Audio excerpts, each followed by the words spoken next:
welcome back to Make It with Mod Podge. My name's Cathie and today I am using Mod Podge Resin to create all of these adorable, trendy Halloween earrings. Now, Mod Podge Resin is clear, but I'm using glitter, alcohol inks, apple barrel paints, and some pigment powders to create all of these different cool looks. Now, safety first when it comes to resin, so make sure you're proper with your safety equipment. All right, let's start crafting. For today's project, I'm using Mod Podge Resin. That's a two-part resin that comes together in a kit. I'm using some molds and some mix-ins like paint, glitter, alcohol inks, and pigment powders. The molds I ordered online, and these were Halloween theme, but of course you can get earring molds in any seasonal theme or just even basic shapes. Safety is super important when you're working with resin, so make sure you wear a respirator and gloves. I'm gonna mix part 1 and part 2 equally. And it's very important that you measure out your measurements. So these cups that I have lined measurements on the outside. So I'm going to do equal parts of 1 and 2. Then I'm going to mix them together for 3 minutes, making sure that I'm scraping the sides and the bottom as I go. Once it's completely mixed, you're going to be ready to do your add-ins. For the add-ins, I'm using everything from paint and glitter to pigment powders. For the pigment powders, I'm just brushing them into the base of the mold, and then I'll pour the resin right on top. Okay, now let's prep our cups for our add-ins. So I like to pour a small amount of resin into some smaller cups, and then we can add our mix-ins. The first one I'm doing is a tiny bit of acrylic apple barrel paint. You're only going to use a tiny, tiny bit of paint, and this will create a white look that's going to be perfect for our ghosts.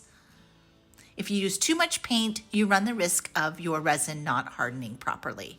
Now for this one, I'm going to add a little bit of glitter there, and we'll go ahead and mix that up. I love adding these glitters. In my opinion, you can use chunky or ultra fine glitter, but I love the way the ultra fine glitter looks. It's just very delicate and pretty. Now you can use alcohol inks too. This is really fun. This is a black ink. That's going to be perfect for our little bats and our little coffins.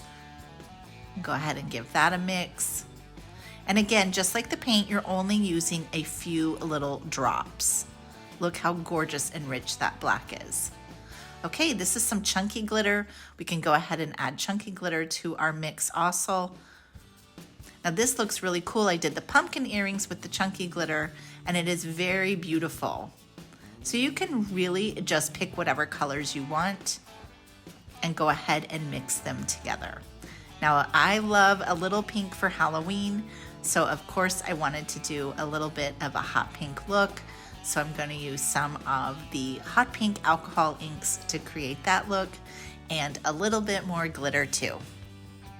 Okay, let's start filling the molds. I'm starting with that ghost one where we added the pigment powder first, and I'm filling that one in with our white resin.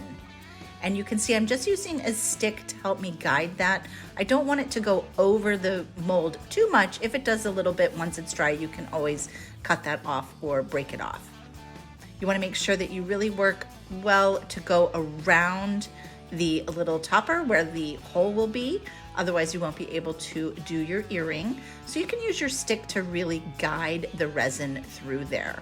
Now this will sort of self-level, so it's better to be a little bit under the mold than over the mold. Look how gorgeous that black is. So then just go ahead and fill up each little piece with whatever color you want. Then you're going to let this dry overnight. And it's important that you don't move this around. You keep it in a stable, flat environment. There's lots of ways to prevent air bubbles. My favorite way is just spray the tops with a little bit of rubbing alcohol. So this is just rubbing alcohol that I put in a spray bottle, and you just spray the tops of them. Then you're gonna let them sit for that 24 hours, and make sure you don't have a fan going right above it. You want them all to dry as flat as possible. After 24 hours, you're ready to pop them out of the molds, and they pop out super easy. If you do get any overhang or little bits that went on the sides, you can just easily cut those off with either nail clippers or detail scissors, and you can sand this down as well, but you do need to wear a mask if you're doing the sanding. Look at how cute these all turn out. Now this mold is for earrings, but you can see with these, you could easily turn these into pendants or big chunky charms also. For the earrings, we're gonna use ear wires and 2 jump rings per earring, a large jump ring to go through the resin piece and a smaller one to go through the ear wire. So open up your larger one, you're going to add your piece of resin, and then you're going to add a small jump ring to your ear wire and attach that to the larger one. Now remember, with jump rings, you're always opening front to back. You're not pulling it apart. So go ahead and add that piece. And then again, we're closing up that jump ring just by going front to back. Go ahead and squeeze it, and look how cute and easy. All these great designs, great to wear, great to give, and great to sell if you're selling at a boutique.